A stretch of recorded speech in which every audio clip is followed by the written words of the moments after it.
Merdeka Belajar. Kemudian juga Bapak Ibu Guru yang sudah berkenan hadir. Terima kasih juga atas kesediaannya di sini dalam mengikuti ini. Mohon nanti bisa mengikuti dengan baik sampai selesai acara ini.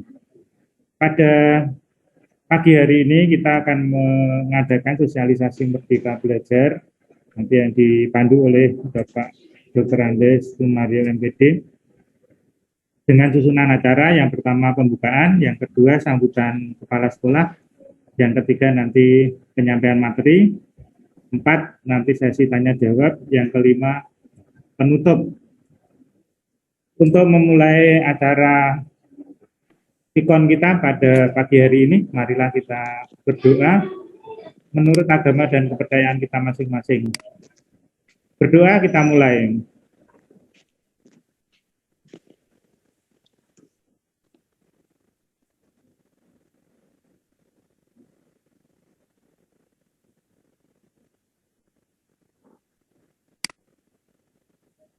Terima kasih.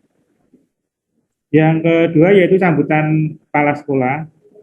Mohon izin Pak Mario, ini Pak Amir sudah mengikuti Pikon di SMA 1 bersama Cabdin, sehingga pada pagi hari ini tidak bisa rawuh, tidak bisa mengikuti, mewakilkan saya. Jadi kami yang pertama mengucapkan terima kasih atas kesediaan Bapak Dr. Andes Sumario MPD untuk memberikan sosialisasi Merdeka Belajar dengan pembelajaran berlandaskan pada filosofi pendidikan Indonesia di Hajar Dewantara. Jadi pandemi yang melanda hampir 2 tahun, kita melakukan PJJ, tentu saja di sini ya kami kadang ya merasakan jenuh juga Pak Mario. Jadi dari teman-teman, dan kami juga merasakan pengen bisa PTM, jadi pembelajaran tatap muka, namun karena kondisi ya kita mentaati peraturan. Namun ya kami tentu saja ya perlu motivasi dari Bapak, dan bagaimana solusinya kita ini ke depannya mungkin nanti bisa disampaikan dengan ini. Kemudian mohon izin sedikit Pak Mario, belum masuk ke materi. Monggo Pak Bandi. Saya akan menyampaikan hasil bintek saya pada saat mewakili Pak Amir, bintek AN bersama kepala sekolah Purwakarta dan Grobogan.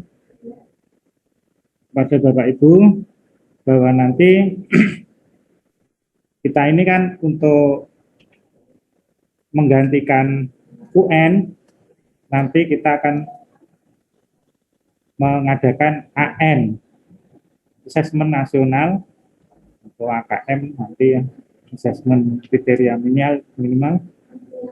Yang di sini tentu saja nanti akan terkait juga dengan pembelajaran kita. Jadi kita juga akan mengubah sehingga apa yang kita ajarkan itu nanti ya sesuai. AKM pada prinsipnya ini berkaitan dengan kriteria penilaian HUT. Jadi ada hubungannya. Nanti mungkin lain waktu kita akan mengerjakan bintek tentang itu. Jadi apa sebenarnya? Jadi ada 17 tema AKM, ya nanti akan kita kaitkan dengan soal HUT. Nanti akan kami lakukan untuk bintek kita tentang bagaimana penilaian HUT yang dihubungkan dengan AKM.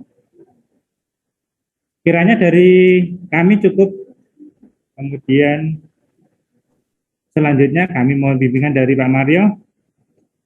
Waktu dan tempat kami serahkan kepada Bapak Mario sepenuhnya. Monggo Pak Mario. Terima kasih Pak Bandi. Nyuwun sewu Pak Bandi atau operator ya, direkam saja nggih. Tolong direkam. Nggih, direkam. Pak Moyo, nggih. Pak Moyo tolong direkam, Pak. Itu nanti untuk dokumen sekolah. Saya juga nyuwun rekamannya nanti. Monggo direkam, Pak.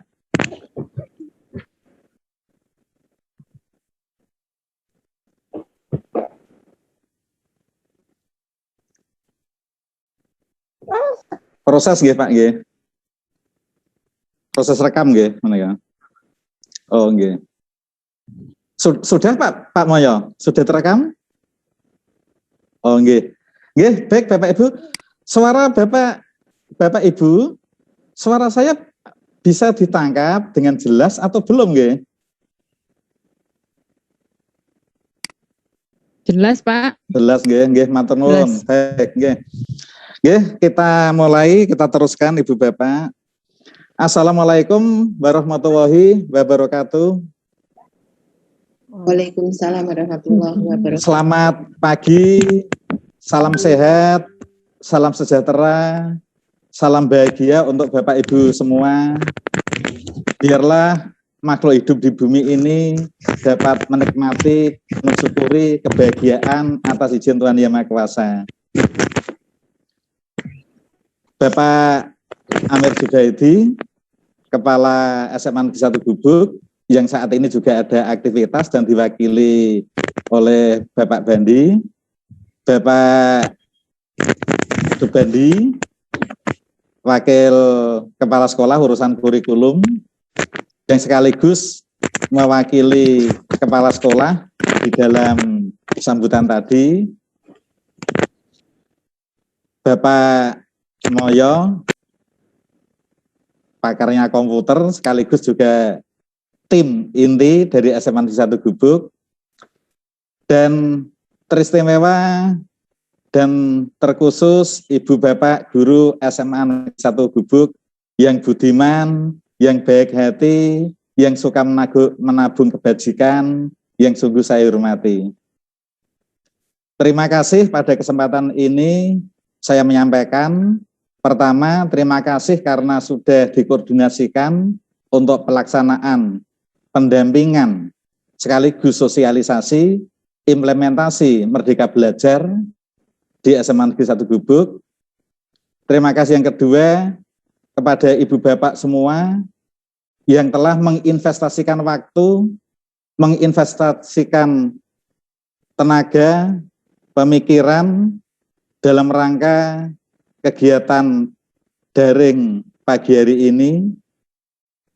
Dan terima kasih yang ketiga kepada Ibu Bapak semua yang telah dengan begitu sungguh-sungguh di dalam memberikan layanan pendidikan kepada siswa-siswi kita, terkhusus pada masa pandemi ini. Ibu Bapak bersama kita memanjatkan puji syukur kehadirat Tuhan Yang Maha Kuasa atas karunia keselamatan, kebersamaan, kesemangatan pada pagi hari ini, sehingga kegiatan hari ini dapat terlaksana. Harapan kita, harapan kami, harapan saya khususnya, kegiatan ini nanti membawa dampak positif. Ada peningkatan-peningkatan yang signifikan pada pola pembelajaran program Merdeka Belajar. Ibu Bapak semua, semuanya sehat Bapak Ibu? Ibu Bapak, semuanya sehat? Sehat, Pak Mario. Alhamdulillah Terima sehat. kasih. Semuanya semangat Bapak Ibu. Semangat. Tunjukkan semangatnya Bapak Ibu. Merdeka. Iya, merdeka. Pas salam merdeka. Ini pas 17-an, salam merah putih merdeka. Rasanya kangen ya Bapak Ibu, sudah lama kita tidak bertemu secara langsung. Terakhir saya ke Gubuk itu bulan apa Pak Bandi, pas dulu? Itu PTM itu Pak. Iya, sudah waktu, sudah ya. 3 atau 4 bulan ya. Tapi komunikasi tetap terjalin. Baik Bapak Ibu. Bapak Ibu, sebelum kita memasuki ini, saya tanya jawab sedikit. Bagaimana pelaksanaan PJJ daring Bapak Ibu sudah terlaksana baik nggih? Alhamdulillah, lancar. Alhamdulillah lancar. Amin nggih. Dan kalau ada anak-anak kita yang mengalami kendala, saya percaya Bapak Ibu semua sudah memiliki jam terbang yang baik untuk memberikan layanan. Jemput bola, tekniknya bagaimana. Juga terima kasih kepada SMA Negeri 1 Gubuk melalui Bapak Bandi yang telah memberikan laporan tentang pelaksanaan PJJ daring. Pak Bandi. Halo Pak Nggih. Bandi. Halo, Ji. Oke, Pak Bandi, itu tolong yang dulu saya share itu laporan harian itu nanti laporannya saya revisi jadikan Nggih. laporan mingguan Pak. Kalau harian nanti terlalu repot wakil kurikulum ya. Nggih, nggih, Pak. Mingguan. Formatnya masih sama tetapi setiap akhir pekan dikirim. Ngoten nggih Pak Bandi nggih? Nggih, niki Oke, kan Pak matur Mario. nuwun. Karena itu juga saya teruskan ke provinsi untuk evaluasi. Mungkin anak-anak kita yang mengalami kesulitan atau kendala itu jumlahnya berapa, solusinya bagaimana biar bisa terkawal. Nggih, Pak Mario. Nggih, Ini matur kami baru mengatasi ini Pak Mario, laporan yang sejarah Pak Mario. Oh iya. Kami kan kekurangan guru sejarah dalam minggu ini kami mencoba karena mencari guru tamu tidak dapat, akhirnya kami meminta bantuan rekan-rekan guru dengan Oh iya. koordinasi oleh guru sejarah, jadi dibuatkan video-video jadi untuk membantu guru yang Oh nggih Pak Bandi. cukup Ini itu. sambil berbagi pengalaman dari sekolah lain yang saya dampingi. Itu ada sekitar 25 siswa yang mengalami kesulitan kendala. Tempat tinggalnya itu betul-betul blind spot, tidak ada sinyal sama sekali. Akhirnya solusinya siswa mengerjakan secara offline, kemudian tiap petang siswa itu keluar mencari sinyal sehingga pekerjaannya terkirim dan tugas atau bimbingan dari sekolah juga masuk ke WA-nya atau sistem aplikasi yang dipakainya begitu. Baik Bapak dan Ibu, pagi hari ini kita akan berbagi tentang implementasi filosofi pendidikan Indonesia Ki Hajar Dewantara dalam rangkaian pembelajaran Merdeka Belajar. Ibu, Bapak yang saya hormati, pola pembelajaran Merdeka Belajar, terlebih saat-saat ini, perlu diperkuat oleh sumber daya guru yang berfilosofi pendidikan Ki Hajar Dewantara.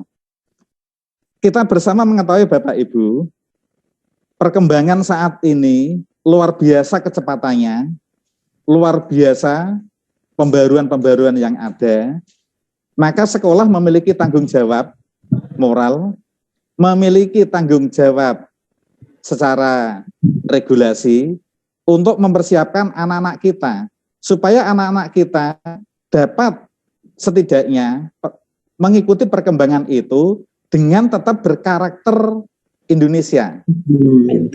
Terkait dengan itu, pemerintah melalui Kementerian Pendidikan dan Ristek menggulirkan program Merdeka Belajar. Program Merdeka Belajar itu ada beberapa episode Bapak Ibu. Sekarang sudah memasuki episode yang ke-10. Yang disampaikan oleh Bapak Bandi tadi tentang assessment. Assessment itu kalau tidak salah masuk pada episode ketiga. Sekarang kita sudah masuk ke episode ke-10. Maka Bapak Ibu, kita bersama saling belajar, saling berbagi, membangun sebuah komunitas SMA Negeri 1 Gubuk yang dapat memfasilitasi siswa kita di dalam program Merdeka Belajar. Nanti perlahan tapi pasti, apalagi Bapak Ibu memiliki akselerasi yang tinggi, mendalami, bereksplor, bisa lebih cepat lagi. Bapak Ibu, kita bersepakat bersama, kesepakatan kita Bapak Ibu di dalam Vkon Daring ini, pertama, mengikuti dengan penuh sukacita, tidak ada paksaan. Yang kedua, Bapak Ibu aktif, fokus mengikuti. Yang ketiga, mikrofon di unmute, kecuali kalau sedang berpendapat atau usul atau bertanya. Yang keempat, video pada posisi on, kecuali kalau memang Bapak Ibu mengalami kesulitan sinyal. Itu kesepakatan belajar bersama yang saya tawarkan kepada Bapak Ibu, dapat diterima atau adakah ada revisi dan penambahan dari Bapak Ibu? Bagaimana Bapak Ibu? Siap Pak. Dapat diterima, nggih, matur nuwun. Silakan Bapak Setuju, Ibu, Pak. videonya di on-kan. Baik, Bapak dan Ibu, akan saya tayangkan. Saya terima kasih kepada Bapak Ibu yang tadi malam langsung merespon formulir angket, satu angket yang saya share melalui kepala sekolah. Bapak dan Ibu coba akan saya share dulu Bapak Ibu. Maaf ada.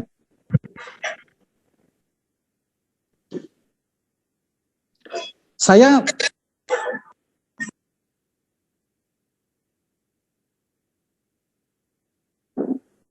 share screen saya diberikan hak untuk share screen. Oh sudah, terima kasih.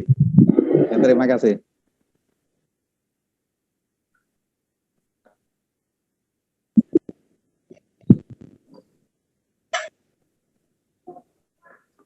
Bisa ditangkap ya Bapak Ibu ya?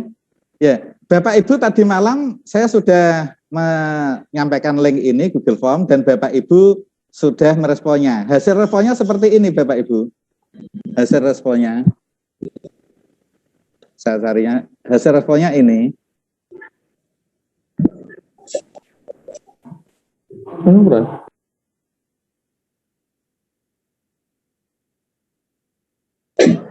Saya bukanya dulu file saya Bapak Ibu.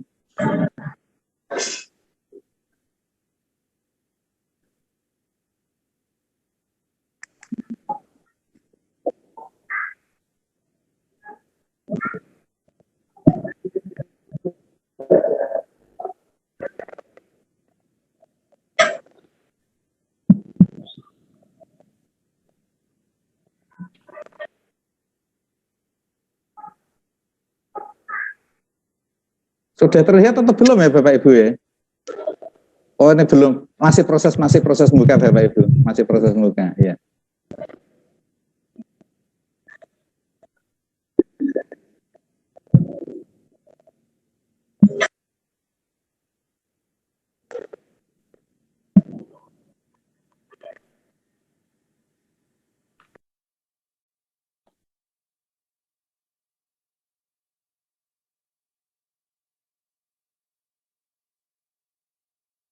Dalam rangka mewujudkan program Merdeka Belajar di SMA 1 Gubuk, materi manakah yang Ibu Bapak perlukan sebagai salah satu variabel referensi? Ibu Bapak boleh memilih lebih dari satu. Dari angkat itu, jawaban yang sudah masuk Bapak Ibu, ini Bapak Ibu, jawaban sudah masuk. Hasilnya ini. Refleksi filosofi ada 27%, yang terbanyak adalah nilai dan peran guru yang memerdekakan siswa ada 42%, kemudian berikutnya ada pembelajaran kompetensi sosial 43%, ya betul 43%, kemudian yang lain masih ada visi, budaya positif, serta memenuhi kebutuhan belajar murid melalui pembelajaran berdiferensiasi. Ibu dan Bapak, dari respon Ibu Bapak tadi, saya menyimpulkan berarti memang cukup banyak materi yang perlu kita diskusikan atau kita saling berbagi, nanti bisa diprogramkan secara bertahap. Itu tentang materi-materi yang terkait dengan hasil formulir yang sudah Bapak Ibu ikuti. Baik, Ibu dan Bapak, kita mengawali dari alur merdeka. Coba alur merdeka. Coba cermati Ibu Bapak. Itu tulisannya sudah betul atau ada yang perlu direvisi Ibu Bapak? Alur merdeka belajar, guru merdeka. Halo Ibu Bapak. Nah, begini intinya Bapak Ibu, di dalam program Merdeka Belajar ini, aktivitas guru berarti guru merdeka, pembelajaran merdeka, kalau siswa merdeka belajar, itu alur terutama melalui diri kita, itu melalui alur merdeka. Merdeka, R-nya double. Nanti kita ulas meskipun tidak terlalu detail untuk efektivitas waktu. Merdeka itu merupakan akronim Bapak Ibu, yang merupakan singkatan yang diambil dari bagian awalnya, inisial huruf awal. M itu mulai dari diri sendiri. Kemudian E, eksplorasi konsep. Kemudian yang ketiga R pertama, ruang kolaborasi. Kemudian R yang kedua, refleksi terbimbing. Kemudian D itu demonstrasi kontekstual. Selanjutnya E, elaborasi pemahaman. K itu koneksi antar materi. A itu aksi nyata. Pola ini perlu dialami oleh semua guru di Indonesia dalam rangka mendukung program atau di dalam rangka mewujudkan program Merdeka Belajar. Nanti yang menjadi motor adalah guru penggerak. Namun saya tidak membahas guru penggerak. Karena pada akhirnya semua guru di Indonesia harus mengikuti alur guru penggerak pada akhirnya. Karena mengikuti pendidikan guru penggerak jumlahnya terbatas. Tidak mungkin guru se-Indonesia yang jumlahnya begitu jutaan itu semuanya mengikuti program ini, tetapi saling ditularkan. Sekedar contoh ini Bapak Ibu, sebelum saya mengulas lebih dalam, sekedar contoh yang kita fokuskan pertemuan pertama ini berdasarkan alur serta berdasarkan hasil angket yang sudah Bapak Ibu isi, itu kan refleksi filosofi pendidikan Indonesia Ki Hajar Dewantara. Nah, nanti alurnya begini Bapak Ibu, alurnya pertama mulai dari diri kita, mulai dari diri Ibu Bapak Guru untuk mengintrospeksi, boleh bertanya jawab pada diri sendiri tentang filosofi pendidikan Ki Hajar Dewantara. Apa yang sudah dilakukan, apakah yang selama ini yang kita lakukan itu sudah sejalan, dan banyak pertanyaan-pertanyaan yang dapat muncul dari dalam diri sendiri. Ya, mulai dari diri sendiri. Saya contohkan lebih konkret lagi Bapak Ibu. Coba Bapak Ibu di dalam alur pertama mulai dari diri sendiri ini, ketika Bapak Ibu dulu bersekolah, apakah Bapak Ibu memiliki kenangan manis? Boleh dijawab lisan, boleh ditulis di chat, di chatting. Apakah Bapak Ibu ketika bersekolah misalnya di SD atau di SMP khususnya atau di SMA boleh? Apakah pernah mengalami kenangan manis, kenangan yang menyenangkan, menggembirakan terkait dengan pembelajaran di sekolah? Pernah Bapak Ibu? Pernah. Pernah ya, semuanya pasti pernah. Pertanyaan saya kedua, mulai dari diri sendiri.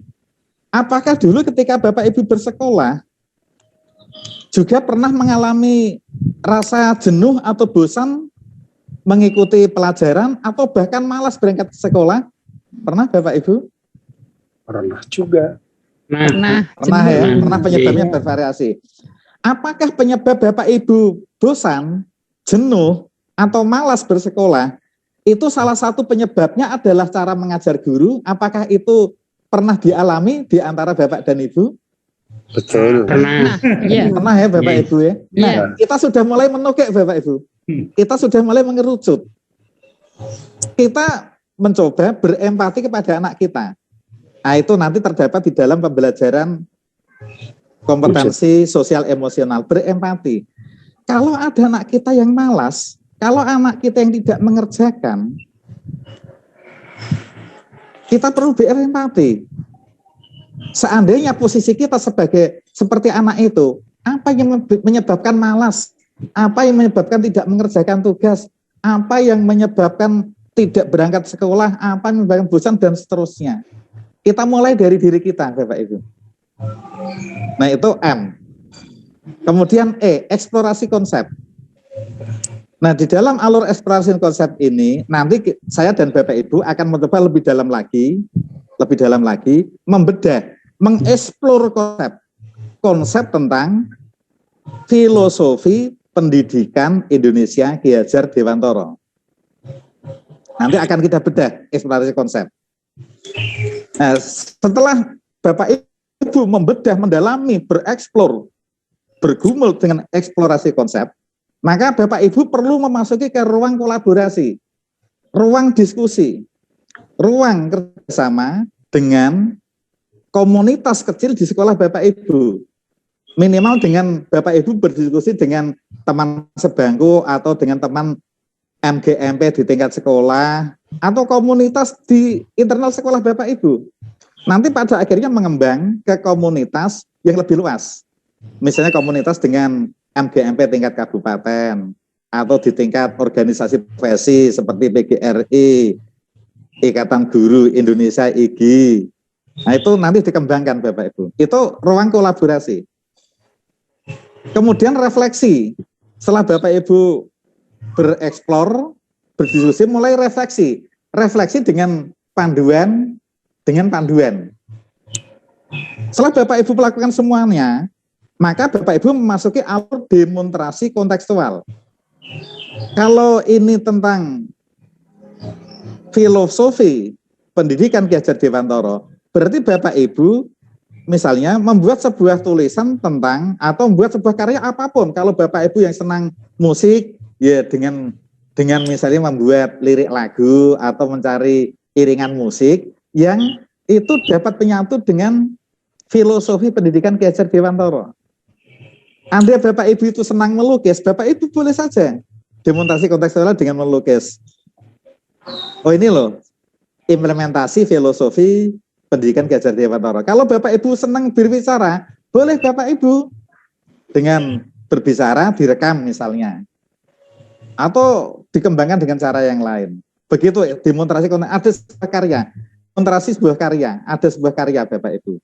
Atau minimal yang lebih relatif sederhana, Bapak Ibu membuat desain pembelajaran yang berlandasan filosofi Ki Hajar Dewantara. Itu semuanya nanti akan lebih mudah dilakukan kalau Bapak Ibu sudah membedah konsepnya. Kemudian berikutnya elaborasi pemahaman.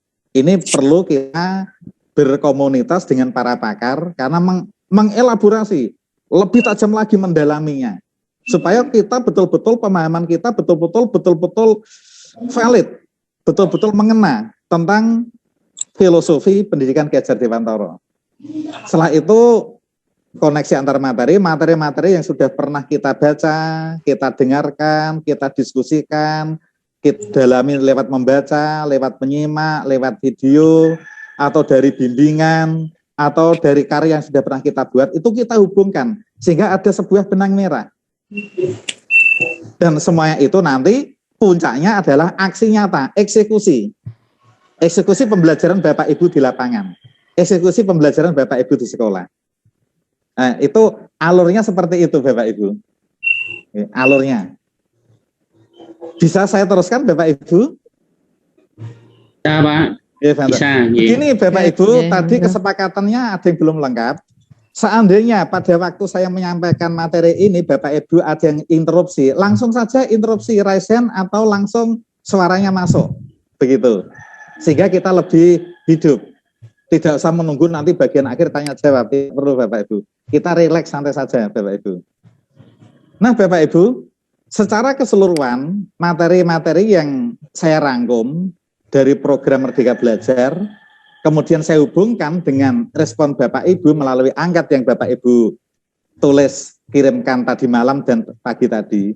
Itu untuk filosofi pendidikan Ki Hajar Dewantara ada 4. Yaitu tentang refleksi sendiri, kemudian yang kedua tentang nilai dan peran guru, dan ketiga tentang visi guru, dan 4 budaya positif.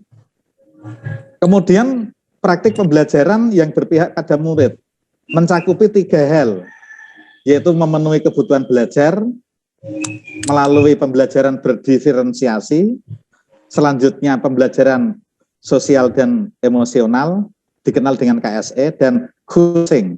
Ya. Berikutnya adalah pemimpin pembelajaran dalam pengembangan sekolah. Bapak Ibu adalah pemimpin. Bapak Ibu adalah pemimpin pembelajaran di kelasnya masing-masing. Bapak Ibu adalah pemimpin pembelajaran di sekolah, di kelas Bapak Ibu. Nah, itu nanti dikembangkan dan kita kaji terus. Nah, sekarang kita memulai Bapak Ibu untuk memasuki refleksi pendidikan Indonesia Ki Hajar Dewantara. Sebelum masuk ke ini, coba Bapak Ibu merespon, akan saya share ya Bapak Ibu ya. Saya share melalui Pak Bandi, nanti tolong Pak Bandi nanti di-share di grup SMA Gubuk nggih. Saya share melalui Pak Bandi. Oke, siap.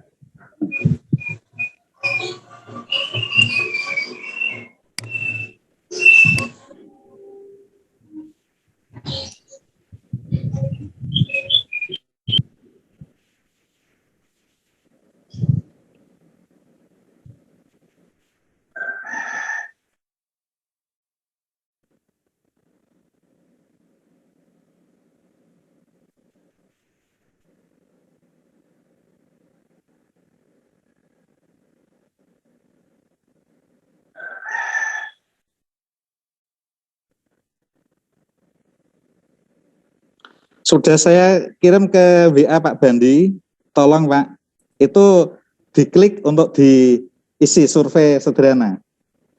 Iya, Pak.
Ya, baik Bapak Ibu, itu sudah saya ini respon Bapak Ibu.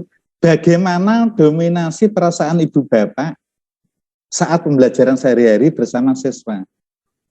Iya.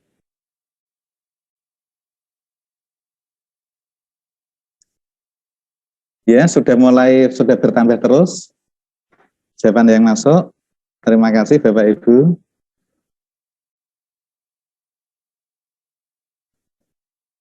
Ya, ada cukup bahagia, sangat bahagia. Yang lain, ya.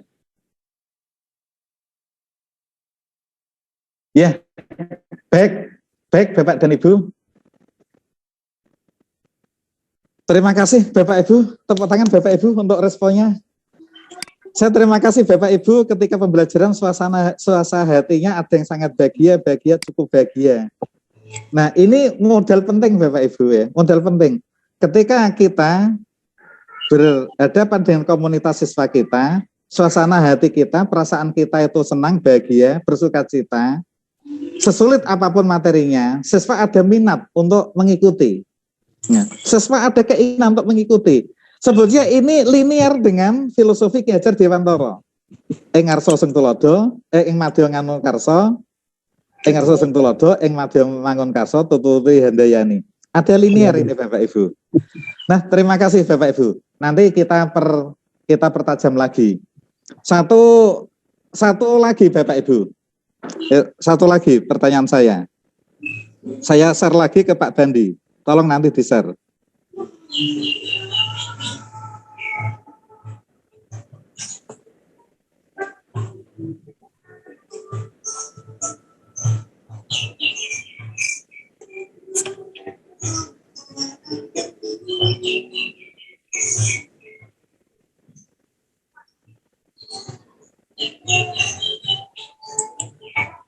Monggo Pak Bandi, sudah saya share Pak Bandi.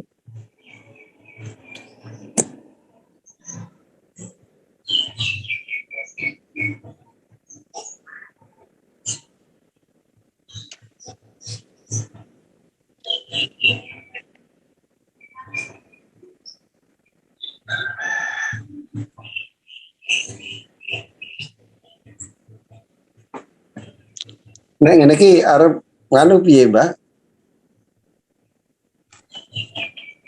Arep ngisi ini iki lho. Diklik Pak, diklik langsung itu Pak, nanti muncul. Hah? Jawab. Diklik linknya nih. Gila, Pak.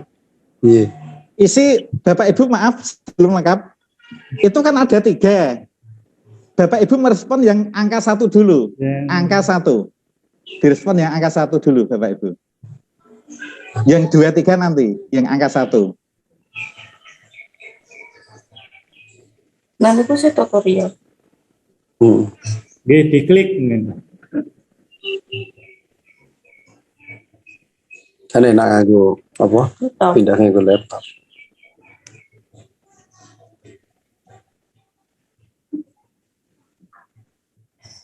Apa yang lupa Pak? Piye? Saya nomor 1 enggak. Nanti nomor 1 apa? Sini maksud maksudnya. Ya iya gak kena.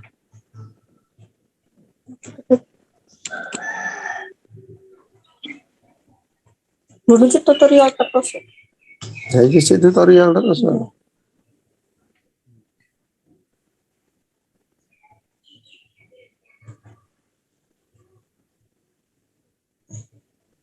Ya, terima kasih sudah mulai masuk.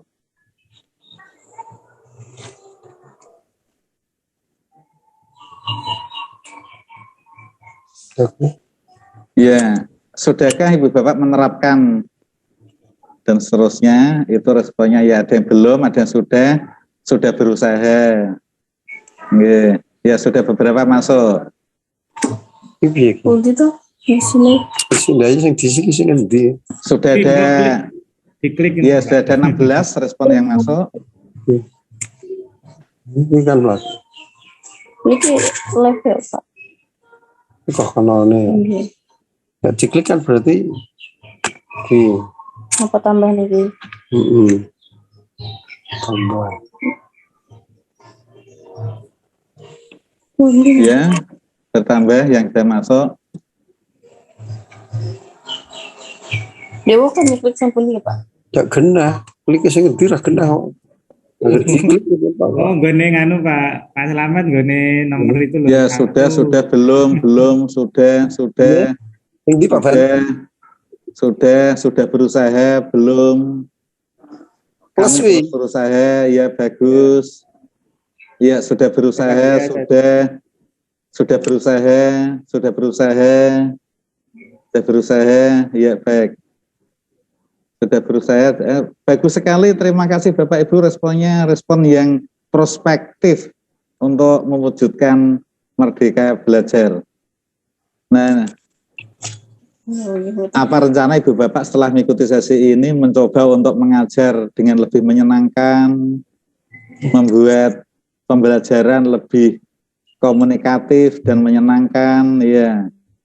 Mencoba pembelajaran PJJ yang komunikatif, kreatif, membuat pembelajaran jarak jauh menjadi lebih komunikatif, menyenangkan, ya. Bagus sekali responnya, luar biasa Bapak Ibu.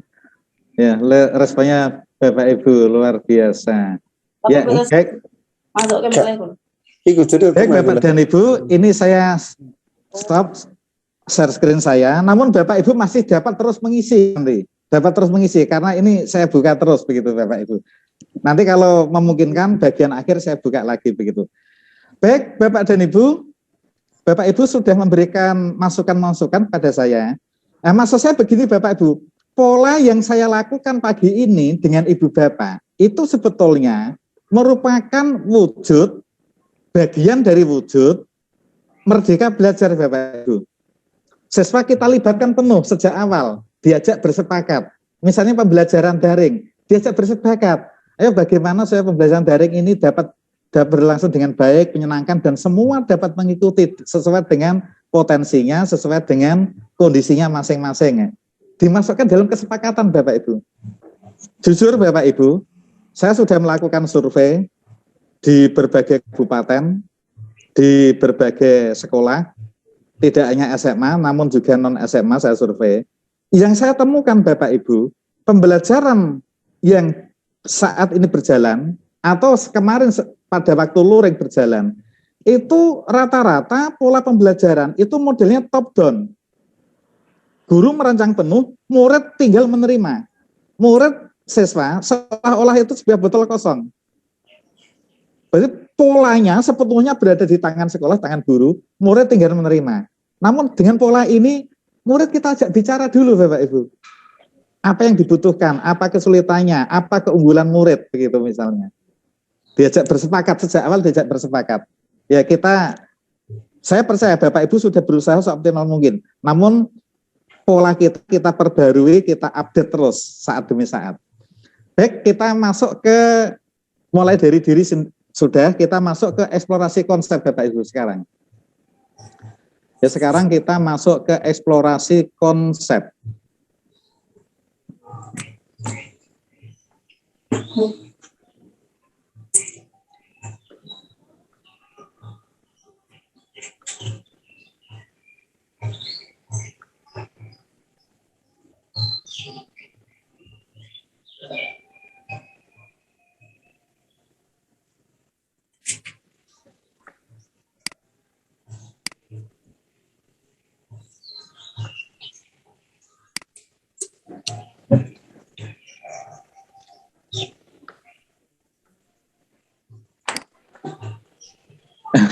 Yang akan saya klik tertutup oleh notifikasi dari Bapak Ibu.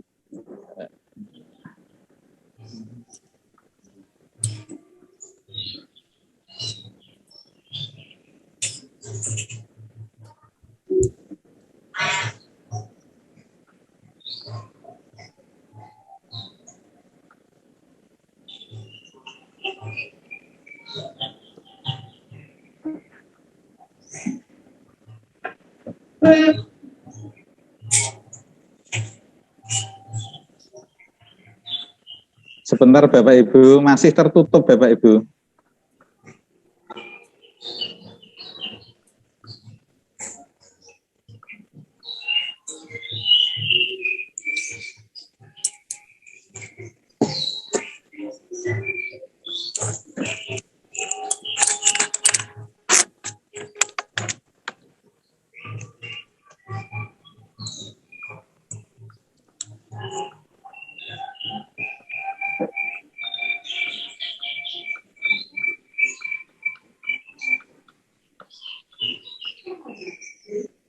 Nah, sudah.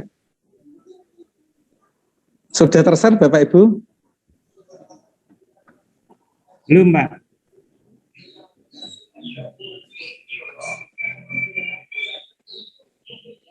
Masih tertutup yang bagian share yang terus saya klik masih tertutup. Nah, ini sudah terbuka. Tertutup lagi Bapak Ibu. Iya.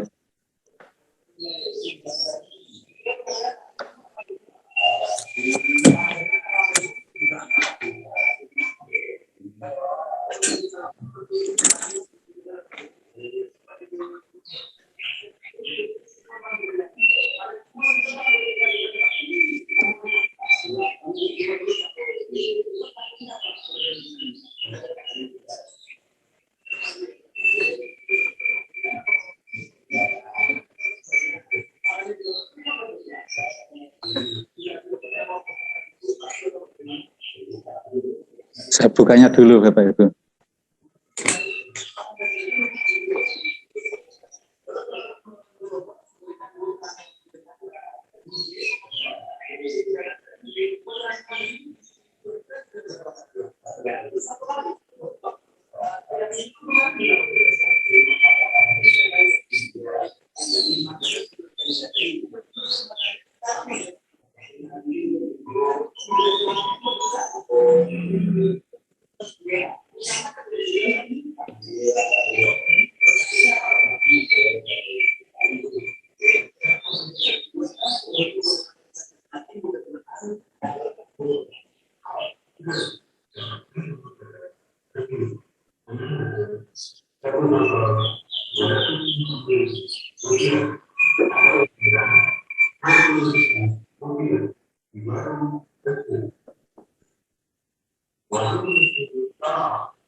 Sak jam bisa.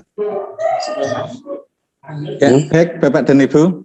Coba Bapak dan Ibu, sementara ini saya stop dulu. Kita berbincang-bincang Bapak Ibu terkait dengan materi untuk eksplorasi konsep ini. Bapak Ibu, mari kita bersama mendalami konsep pendidikan Ki Hajar Dewantara dengan menyimak beberapa hal yang akan saya tampilkan, yang semuanya itu terkait dengan Ki Hajar Dewantara. Ibu dan Bapak yang saya hormati, yang Bapak Ibu yang penuh semangat, untuk mengawali kegiatan refleksi filosofis pendidikan ini, coba Bapak Ibu menyimak video tentang pendidikan masa kolonial, dan Bapak Ibu mencermati serta mengambil hal-hal yang pokok Bapak Ibu. Oke. Silakan Bapak Ibu, saya share dulu.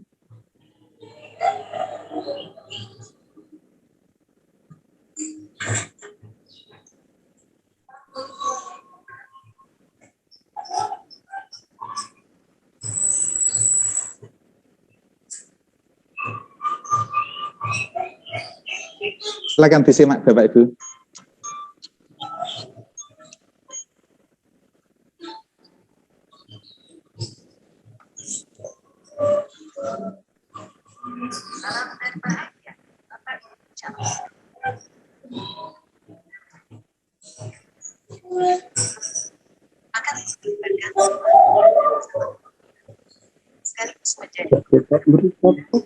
Suaranya kurang keras, Pak.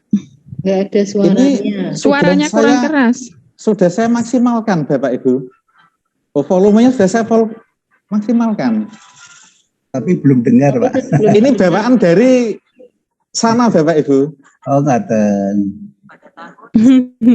Tapi belum dengar. Enggak dengar.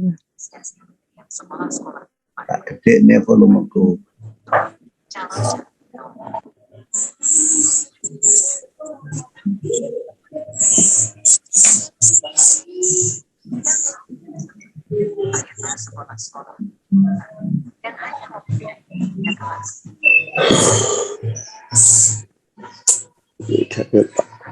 Berarti ora ketok.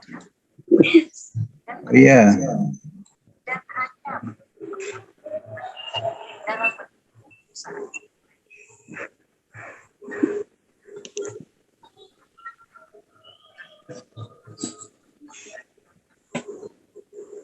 Pemerintah yang berada pada para calon dokter Jawa beberapa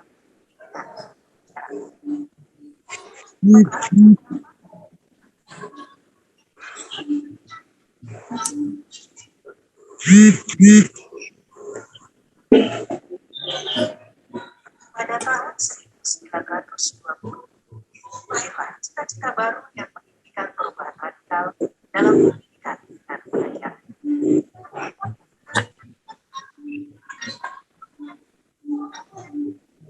Pada tahun 1922 lahirlah Taman Siswa Yogyakarta sebagai sebuah gerbang emas kemerdekaan dan kebebasan bangsa.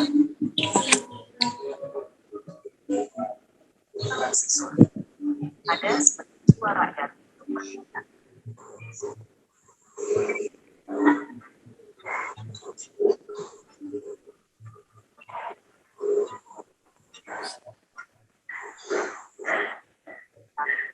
Apakah kita sudah merdeka?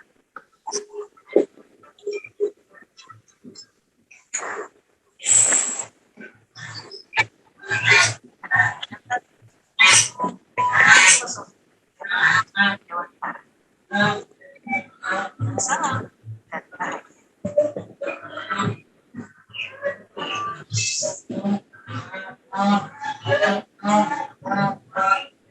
Kaget Pak tulisannya.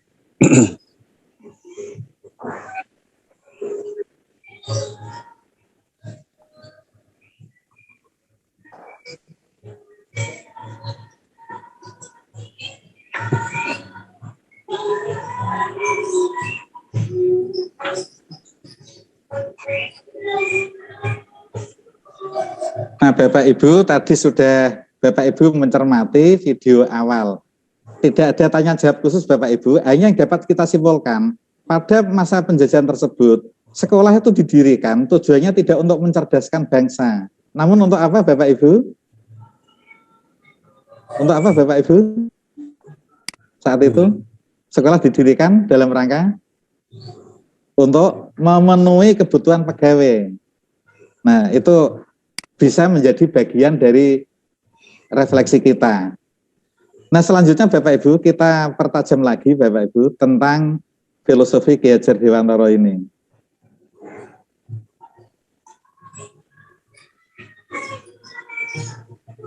Nah, baik, saya stop.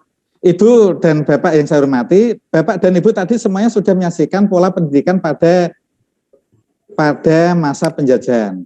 Nah, Ki Hajar Dewantara menjelaskan bahwa tujuan pendidikan yaitu untuk menuntun segala kodrat yang ada pada siswa kita, agar siswa kita dapat mencapai keselamatan dan kebahagiaan yang setinggi-tingginya, baik sebagai manusia, anggota masyarakat, maupun sebagai makhluk individu.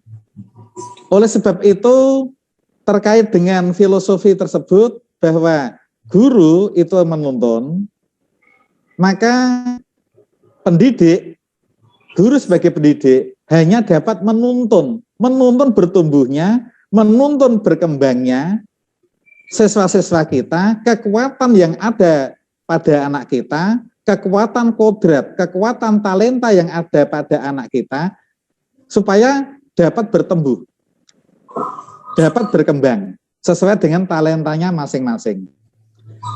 Dalam menuntun laku dan pertumbuhan kodrat, Ki Hajar Dewantara mengibaratkan bahwa pendidik itu seperti seorang petani pendidikan kalau saya dapat mengatakan. Para siswa anggaplah ada yang berpotensi sebagai biji padi, ada juga yang sebagai biji kedelai, yang lain bisa juga menjadi biji jagung, maupun seterusnya. Guru pendidik sebagai petani pendidikan itu memiliki tanggung jawab untuk menyiapkan lahan yang baik supaya benih-benih siswa kita itu dapat bertumbuh. Artinya Bapak Ibu, guru memberikan motivasi, guru perlu mengetahui apa talenta siswa kita, kemudian guru menuntun, memfasilitasinya, supaya talenta-talenta itu bertumbuh berkembang. Kita sebagai guru tidak boleh dan tidak bisa dalam program Merdeka Belajar ini menuntut jagung supaya menghasilkan padi. Kalau di dalam lagu itu daun semangka berbuah sirih ya, tidak mungkin Bapak Ibu. Artinya kalau siswa itu talentanya itu memang talenta 90, ya guru memiliki tanggung jawab untuk mewujudkan angka 9 nilai 90 itu. Kalau baru tercapai 80, berarti guru harus menuntun terus, mengembangkan terus, supaya siswa kita bertumbuh, supaya talentanya yang kalau diangkakan itu 90 tercapai. Anda kan ada siswa yang talentanya itu 70. Siswa sudah memperoleh angka 69 atau bahkan sudah 70. Berarti guru tidak boleh dan tidak bisa memaksakan supaya angkanya itu terpenuhi 80. Tidak bisa Bapak Ibu. Gambaran lebih sederhana. Ini teman-teman di pelajaran seni dan olahraga. Ketika ada siswa yang talentanya di bidang bulu tangkis, maka teman guru penjas orkes ia menuntun memfasilitasi supaya talenta bulu tangkisnya itu bertumbuh terus. Jangan dipaksakan siswa nilainya menjadi kurang gara-gara siswa ini hebat bulu tangkis, tetapi siswa ini tidak bisa renang. Kurang pas Bapak Ibu. Itu kalau di dalam ilustrasi itu seperti sekolah gajah. Gajah memperoleh nilai yang jelek karena gajah tidak bisa memanjat pohon. Ya memang talenta gajah memang tidak untuk memanjat pohon. Seperti itu ilustrasinya Bapak Ibu. Sehingga sejalan dengan filosofi Ki Dewantara, biar siswa itu bertumbuh sesuai dengan talentanya, supaya kebahagiaan siswa itu tercapai. Pada awal saya mendalami ini termasuk beberapa rekan dan bisa saja termasuk Bapak Ibu, mungkin kurang setuju. Loh Pak, kalau begitu siswa kan belajar seenaknya. Ada yang pertanyaan seperti itu. Loh Pak, kalau begitu siswa kan tidak bisa dipaksa belajar ini. Juga muncul pertanyaan-pertanyaan yang lain. Kita kembali ke filosofi. Siswa itu memiliki kodratnya masing-masing. Dan tugas guru adalah menuntun sesuai kodratnya yang sudah dikaruniakan Tuhan Yang Maha Kuasa itu bertumbuh Bapak Ibu. Ya bertumbuh. Maka memang layanan pola pendidikan seperti ini perlu memposisikan peran guru yang melibatkan siswa secara penuh. Nanti termasuk teman-teman misalnya guru mata pelajaran bahasa Indonesia, bahasa Inggris, bahasa Jawa, bahasa Perancis, karena kebetulan basic saya bahasa. Kebetulan saya sudah mempraktekkan walaupun dulu belum mengetahui kalau ini sebenarnya filosofi Ki Hajar Dewantara. Artinya begini Bapak Ibu, keterampilan berbahasa kan ada 4. Menyimak, berbicara, membaca, menulis. Ketika ada seorang siswa yang terampil berpidato, bahkan dia sering menjadi wakil sekolah, wakil siswa di dalam memberikan sambutan, atau bahkan di dalam pengembangan berikutnya, siswa itu meraih kejuaraan atau lomba berpidato, namun dia lemah di dalam menulis, lemah di dalam ketatabahasaan, kita tidak sebagai guru, sebagai petani pendidikan, kurang pas rasanya guru memberikan nilai yang rendah kepada siswa karena dia hanya bisa berpidato. Kalau menurut pola Ki Hajar Dewantara, ini dikembangkan, ini siswa ini hebat, karena memang potensinya di situ. Mungkin teman-teman yang lain bertanya lagi, loh Pak, tuntutan kurikulum, target kurikulum, itu kan harus 4-4-nya. Betul, target kurikulum itu 4, tetapi ingat, pembelajaran berdiferensiasi. Ya, saya ulang, pembelajaran berdiferensiasi. Kalau anak itu memang talentanya di bidang berpidato, keterampilan wicara, keterampilan berbicara lisan, itu dikembangkan penuh utuh, yang lain juga tetap diikuti, tetapi sifatnya tidak untuk memvonis nilai di dalam asesmennya. Maksud saya di situ Bapak Ibu. Sehingga siswa bisa berkembang sesuai dengan talentanya. Sehingga anak berbahagia. Anak tidak jenuh, anak tidak bosan, anak tidak jengkel kepada gurunya, gurunya tidak jengkel kepada siswanya. Bayangkan kalau siswa memang tidak terampil, tidak memiliki potensi talenta di bidang bola voli misalnya, dia tapi bagus di basket, ya guru bisa marah kepada siswanya ketika pembelajaran bola voli, karena yang dipaksakan bola voli. Padahal minat siswa tidak di bola voli, tetapi di bola basket. Nah, pola pembelajaran sekarang seperti itu Bapak Ibu. Sehingga perlu guru berdasarkan kurikulum yang ada, itu memberikan angkat kepada siswa, dari sekian materi-materi ini, apa yang menjadi kekuatannya, apa yang menjadi keunggulannya. Itu kita tanyakan, itulah yang kita kembangkan Bapak Ibu.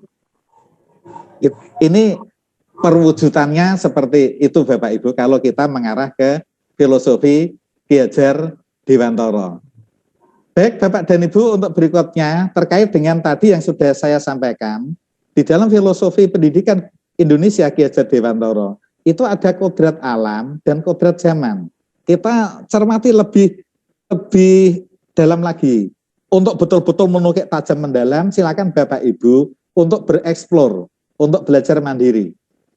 Ki Hajar Dewantara juga menjelaskan bahwa dasar pendidikan anak itu berhubungan dengan kodrat alam dan kodrat zaman.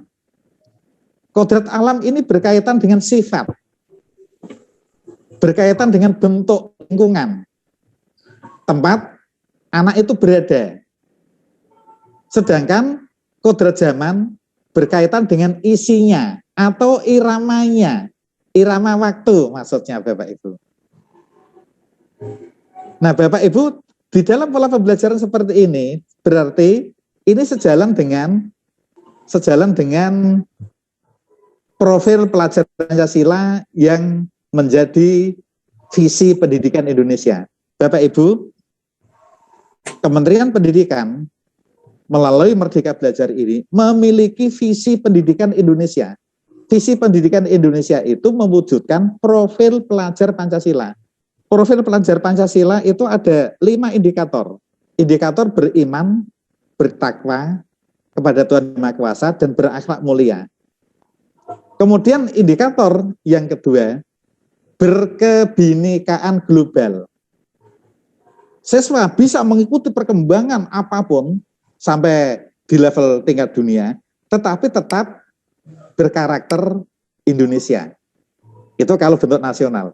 Kalau lebih diperdalam lagi, di SMA Negeri 1 Gubuk, berarti berkarakter gubuk. Kultur di gubuk itu bagaimana? Itu Bapak Ibu. Itu tadi indikator kedua. Indikator ketiga, siswa itu terampil berkolaborasi, bergotong royong. Indikator keempat, kreatif, inovatif. Begitu Bapak Ibu. Dan seterusnya sampai yang indikator keenam itu mandiri. Itu.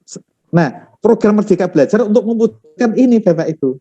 Siswa senang di dalam pembelajaran, Merdeka Belajar. Siswa juga guru juga menikmati penuh sukacita di dalam pembelajaran guru merdeka. Dalam rangka mewujudkan visi itu tadi. Ibu Bapak, Ki Hajar Dewantara mengelaborasi pendidikan terkait kodrat alam dan kodrat zaman. Kalau diuraikan seperti ini Bapak Ibu. Dalam melakukan pembaruan yang terpadu, hendaknya selalu diingat bahwa segala kepentingan anak didik, baik mengenai hidup diri pribadinya maupun hidup kemasyarakatan, jangan sampai meninggalkan segala kepentingan yang berhubungan dengan kodrat keadaan, baik pada alam sekitar, maupun pada zaman anak itu hidup. Sementara itu segala bentuk, isi, dan wirama itu cara mewujudkannya Bapak Ibu, tentang hidup dan penghidupannya, hendaknya selalu disesuaikan dengan dasar-dasar dan asas-asas hidup kebangsaan yang bernilai dan tidak bertentangan dengan sifat kemanusiaan. Perlu diketahui Bapak Ibu, Ki Hajar Dewantara hendak mengingatkan kepada kita, hendak mengingatkan kepada pendidik bahwa pendidikan anak sejatinya melihat kodrat nilai anak dengan selalu berhubungan dengan kodrat zaman. Bila melihat dari kodrat zaman saat ini, pendidikan global menekankan pada kemampuan anak didik kita untuk memiliki keterampilan abad 21 dengan melihat kodrat anak Indonesia sesungguhnya. Berarti saat ini sesuai dengan filosofi Ki Hajar Dewantara, maka pola pendidikan kita juga menuntun anak kita supaya menguasai keterampilan abad 21. Kritis, kreatif, terus diantaranya Bapak Ibu. Bapak dan Ibu, oleh karena itu, isi dan irama yang dimaksudkan oleh Ki Hajar dalam adalah muatan atau konten pengetahuan yang diadopsi dan sejatinya tidak bertentangan dengan nilai-nilai kemanusiaan di dalam hal ini Ki Hajar Dewantara menegaskan juga bahwa didiklah anak-anak kita dengan cara yang sesuai dengan tuntutan alam dan tuntutan zamannya sendiri. Boleh kita pelajari ilmu dari manapun, dari seluruh penjuru dunia, tetapi tetap berkarakter Indonesia. Itu secara nasional. Kalau kita berada di Jawa, tetap berkarakter Jawa. Jawanya mana? Kalau kita berada di Gubuk, Grobogan Purwodadi, tetap berkarakter Grobogan Purwodadi. Gambaran sederhananya seperti itu, Bapak dan Ibu. Bapak, Ibu yang baik hati, yang budiman, yang saya hormati, menurut Ki Hajar Dewantara, budi pekerti atau watak atau karakter merupakan perpaduan antara gerak pikiran, perasaan, dan kehendak atau kemauan sehingga menimbulkan tenaga, energi. Budi pekerti juga dapat diartikan sebagai perpaduan antara cipta. Nah, cipta ini kalau di dalam taksonomi Bloom itu kognitif, Bapak Ibu. Karsa berarti afektif, sehingga bisa menciptakan karya. Ini psikomotor, berarti taksonomi Bloom, 3 itu. Sedih dan gembira merupakan perpaduan harmonis antara cipta dan karsa. Begitu juga hal-hal yang sifatnya perasaan-perasaan lainnya. Itu perlu kita tuntun, Bapak Ibu. Nah, kalau di dalam pengembangan berikutnya, bagaimana kompetensi kita sebagai guru yang perlu mengembangkan kompetensi sosial dan emosional, Bapak Ibu. Mungkin Bapak Ibu ada pertanyaan, Pak, kalau pembelajaran ini siswa kok sering jenuh atau apa misalnya. Kalau Bapak Ibu ingin jengkel, ya jengkel saja. Kalau Bapak Ibu ingin berbahagia, ya berbahagia saja. Apakah tidak boleh marah? Boleh. Kalau Bapak Ibu boleh marah, marah saja. Yang penting terkendali. Saya ulang, Bapak Ibu. Yang penting terkendali. Orang marah itu tidak harus berteriak-teriak. Orang marah itu tidak harus melempar spidol. Orang marah itu tidak harus menggebrak meja. Orang marah itu juga bisa diam. Ya. Berarti diam itu tidak harus emas. Diam itu juga bisa marah. Dan nanti kalau itu sudah terbangun, terbentuk dengan komunitasnya, maka komunitasnya itu akan memahami, inilah artinya keberagaman. Kearifan lokal secara orang marah itu ternyata beragam. Banyak di antara kita guru yang kalau marah itu diam. Tetap akhirnya komunitasnya memahami, oh beliau baru marah berarti. Suasana hatinya berarti baru kurang cocok, tidak enak. Dan seterusnya, begitu Bapak Ibu, pengembangnya. Berarti yang utama terkendali.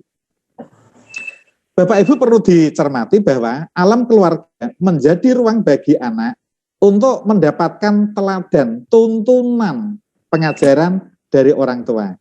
Ini Bapak Ibu hal yang faktor penting. Saya sering berkomunikasi dengan teman-teman guru, saya sering berkomunikasi dengan para siswa.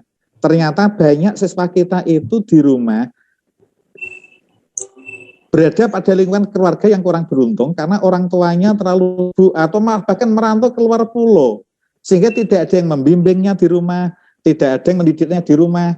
Maka ketika dia berada di sekolah, sering di antara kita, saya dan Bapak Ibu sebagai guru, sering mengeksekusi bahwa siswa ini melanggar karena tidak taat aturan, siswa ini melanggar karena tidak tahu etika.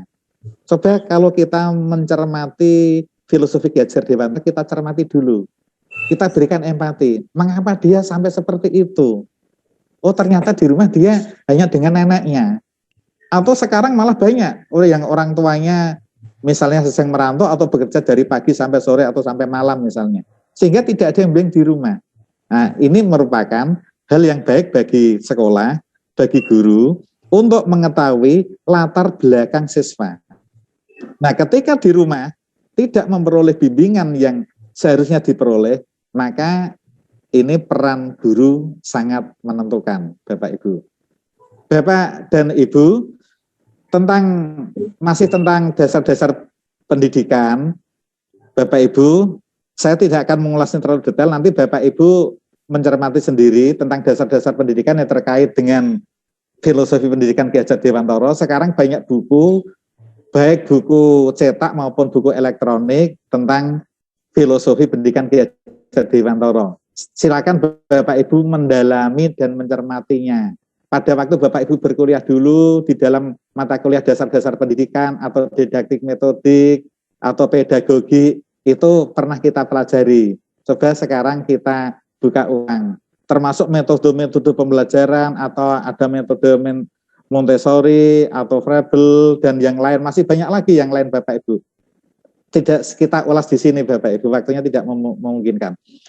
Bapak Ibu yang saya hormati, untuk memahami secara garis besar filosofi pendidikan Ki Hajar Dewantara, mari Bapak Ibu untuk mencermati kumpulan tulisan Ki Hajar mengenai pendidikan yang Bapak Ibu pernah ikuti atau yang nanti akan diikuti. Tetapi lebih jelasnya, mari kita ikuti dulu, kita simak dulu Bapak Ibu, interpretasi filosofi pendidikan Ki Hajar Dewantara dari direktur kita. Kita termasuk dalam direktorat apa Bapak Ibu? Kita masuk dalam Direktorat Jenderal G3TK ya, Guru dan Tenaga Kependidikan. Baik, kita ikuti Bapak dan Ibu. Kita ikuti, monggo diikuti dengan sebaik-baiknya.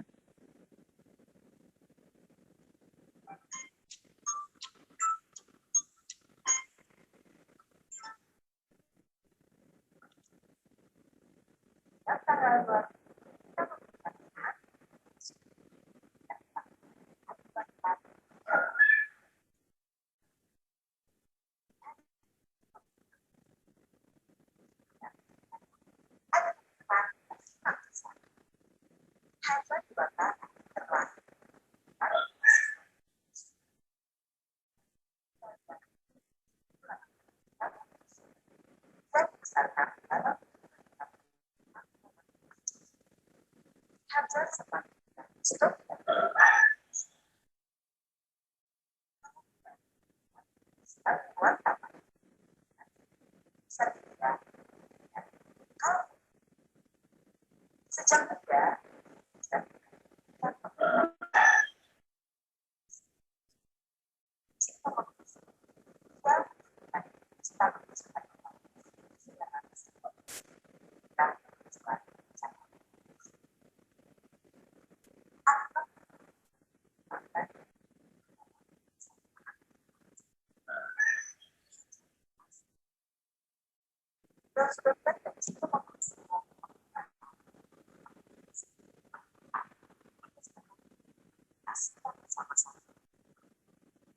rasa penghasilan baru manfaat.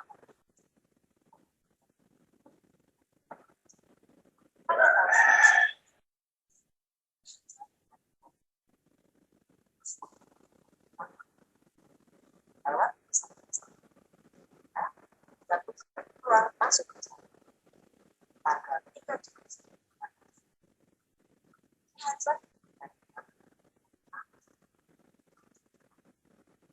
saat suara sudah benar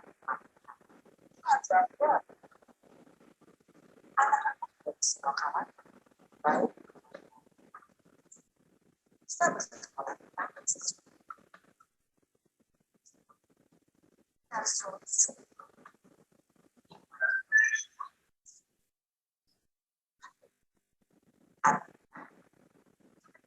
contoh tengah kesempatan dan belakang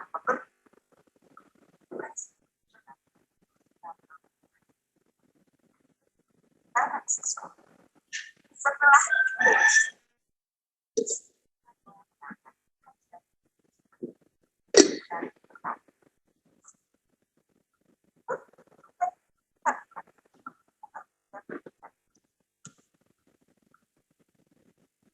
Bapak Ibu calon bergerak telah menyimak video profil sejarah Bapak Pendidikan Nasional kita.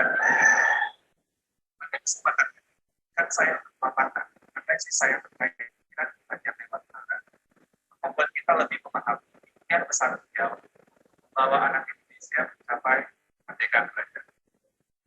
Ada dua hal yang ingin saya sampaikan. Pertama, beliau berkata bahwa pendidikan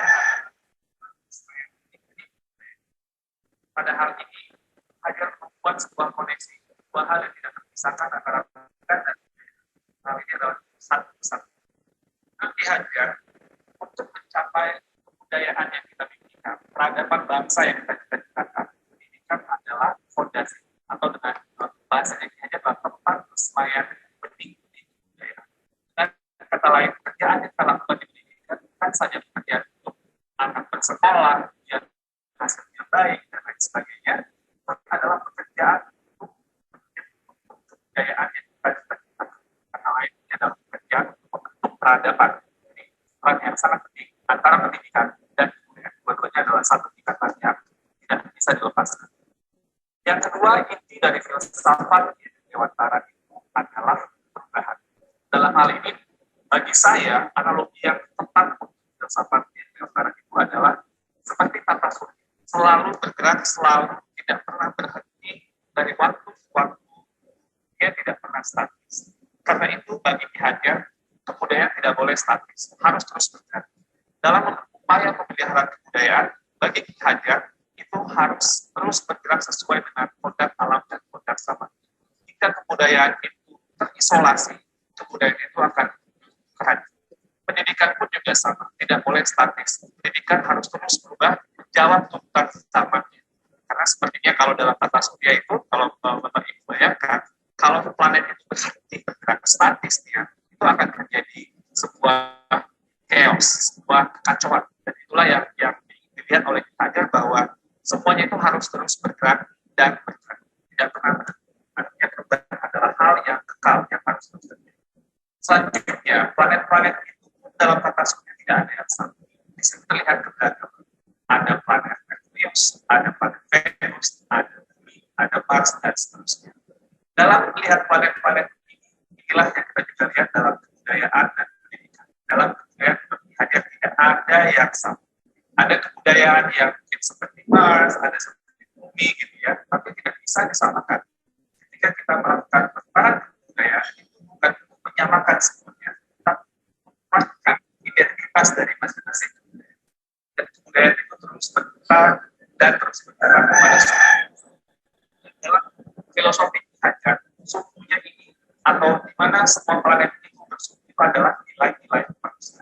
Dan ini yang menjadi hal yang esensi dari sebuah budaya, dimanapun budaya itu berada, baik itu budaya di Indonesia yang berada maupun budaya dunia yang juga sangat berada. Esensinya adalah nilai-nilai manusia. Pendidikan pun juga sama. Anak tidak pernah ada yang sama. Dua anak kembar itu tidak pernah sama persis dengan manusia sekalipun. Fitrah dari penciptaan dari Yang Maha Kuasa itu adalah Ki Hajar, biarkanlah anak-anak memiliki komunikasinya sendiri-sendiri. Ibarat planet-planet tadi, mereka bergerak dengan kecepatannya sendiri-sendiri. Kalau Bapak Ibu lihat di tata surya, Merkurius itu berputar sangat cepat, sementara mungkin planet Jupiter itu agak lambat. Dan ini mereka kecepatannya sendiri-sendiri sesuai dengan orbitnya masing-masing. Masing-masing punya cerita di dalam planet yang berbeda-beda. Tidak bisa dipaksakan bumi itu harus menjadi seperti Saturnus atau Neptunus untuk menjadi Merkurius. Semua ada orbitnya masing-masing. Semua bergerak pada sumbu yang sudah diatur dan hamba pada nilai yang sama, yaitu nilai-nilai manusia. Dan lalu apa yang kemudian menjadi relevansi pemikiran-pemikiran Dewantara terhadap transformasi pendidikan yang sedang kita lakukan sekarang? Filosofi Ki Hajar adalah filosofi tentang perubahan. Dalam hal ini ada 3 kerangka perubahan Ki Hajar Dewantara. Yang pertama adalah kodrat keadaan. Dalam melakukan perubahan, kita harus melihat kodrat keadaan yang terbagi 2. Pertama, kodrat alam. Yang kedua, kodrat zaman. Kodrat alam itu adalah terkait dengan alam tempat di mana masyarakat itu berada. Seperti yang digambarkan oleh Ki Hajar, kalau alamnya daerah pertanian itu berbeda dengan daerah perkebunan atau daerah pantai. Yang 2 musim itu berbeda dengan 4 musim dan seterusnya. Ki Hajar bercerita bahwa kalau orang Belanda melihat orang Indonesia itu boros, karena orang Indonesia alamnya sangat ramah sekali. Dia tidak pernah mungkin berpikir ke masa depan yang terlalu jauh, karena alam selalu menyediakan. Sedangkan orang Indonesia melihat Belanda itu pelit. Tapi ini Belanda dibentuk oleh alamnya juga, karena dia harus hidup 4 musim, dia harus berhemat, karena nanti ketika datang musim dingin, tidak bisa lagi tumbuh atau petani tidak bisa bertumbuh. Jadi ini kodrat alam yang membentuk sebuah budaya kebiasaan sebuah masyarakat. Nah, lalu juga ada kodrat zaman, bagian Kodrat zaman ini berarti bahwa walaupun alamnya sama, seperti daerah Bandung atau daerah Semarang dan lain sebagainya, itu tidak pernah sama dari waktu ke waktu. Jakarta tahun 1950 berbeda dengan Jakarta tahun 2050, dan akan berbeda dengan Jakarta 2050 dan seterusnya. Masing-masing zaman itu memiliki tantangannya sendiri-sendiri. Pada saat ini tantangan kita adalah bagaimana menjawab revolusi industri 4.0 dan sebagainya. Percepatan revolusi teknologi ini sangat luar biasa. Ini merupakan tantangan yang pada zaman ini sedang kita hadapi. Lalu yang kedua adalah prinsip melakukan perubahan. Kalau tadi kodrat keadaan, yang kedua ini prinsip melakukan perubahan. Di sini ada yang namanya azas Jacobs, kontinuitas, konvergensi, dan konsentris. Dalam melakukan perubahan menurut Hajar, kita harus melakukan sebuah dialog kritis dengan sejarah kita. Kita harus menjaga nilai utama dari masyarakat kita. Harus berakar pada identitas utama dari sebuah masyarakat. Jadi walaupun perubahan itu menjawab kodrat zaman, tapi nilai esensi dari masyarakat itu harus tetap dijaga. Tapi juga harus ada dialog kritis sehingga bisa terus berubah. Jadi kontinuitas ini bisa terjaga. Yang kedua, harus konvergensi. Maksudnya apa? Perubahan-perubahan yang kita lakukan itu harus menuju pada suatu titik yang memperkuat nilai-nilai kemanusiaan. Jadi dalam konteks konvergensi ini, pendidikan itu harus memanusiakan dan memperkuat kemanusiaan. Yang ketiga, konsentris. Jadi walaupun menuju pada nilai-nilai yang sama, suku yang sama, tapi kita tetap harus menghargai keragaman yang ada. Karena kalau konsentris dari planet tadi, dia berputar sesuai dengan sukunya, sesuai dengan topiknya, tidak bisa dicampurkan. Karena itu pendidikan itu harus menghargai pendidikan. Karena itu juga pendidikan itu harus memerdekakan. Biarkanlah masing-masing berputar pada sukunya, terkadang sesuai dengan topiknya. Dan kata terakhir pendidik itu ibarat petani. Petani itu dia bercocok tanam, dia memiliki banyak sekali misalnya bibit. Ada bibit padi, ada bibit jagung, ada bibit kedelai. Yang padi tumbuhkanlah dia sebagai padi. Jangan menumbuhkan padi itu berharap menjadi jagung. Tidak akan pernah menjadi seperti itu. Dan jangan pula pelihara jagung dengan ilmu pelihara padi. Tidak jadi tumbuh jagung. Jadi masing-masing itu sesuai dengan kodratnya, dan itulah keragaman yang dihadapi oleh para pendidik dalam konteks kehidupan sehari-hari. Lalu yang ketiga, apa yang berubah? Yang berubah di sini adalah di pekerti. Maksudnya ini apa? Ada dua kata di sini. Ada budi, ada pekerti. Budi itu menurut bahasa Indonesia ada tiga komponen, yaitu cipta, rasa, dan karsa. Cipta itu artinya pikiran, rasa itu perasaan, karsa itu adalah kemauan, dan pekerti. Pekerti itu maksudnya tenaga atau tenaga. Dalam filosofi pendidikan ini harus seimbang terjadinya perubahan tersebut. Ada olah cipta menajamkan pikiran, olah rasa menghaluskan rasa, olah karsa memperkuat kemauan, dan olahraga menyehatkan jasmani. Sehingga pendidikan itu harus holistik, harus seimbang, tidak bisa timpang. Kalau pendidikan ini bisa kita lakukan dengan seimbang, hanya ini akan terjadi kesempurnaan di pekerti yang membawa kita pada kebijaksanaan. Dengan kata lain, jika kita melakukan pendidikan yang seimbang untuk anak secara holistik, ini akan menghadirkan banyak insan-insan yang penuh kebijaksanaan. Sebaliknya, jika kita melakukan pendidikan yang timpang, maka kita akan menciptakan masyarakat yang langka, bahkan ingin hampa dengan kebijaksanaan. Pada akhirnya, semua disiplin ilmu harus menuju kepada kebijaksanaan. Dan relevansi yang kedua dari apa yang kita pelajari dari filosofi Utara adalah keharusan untuk memandang anak dengan rasa hormat, berorientasi kepada anak. Jadi apa tujuan pendidikan kita? Itu adalah murid.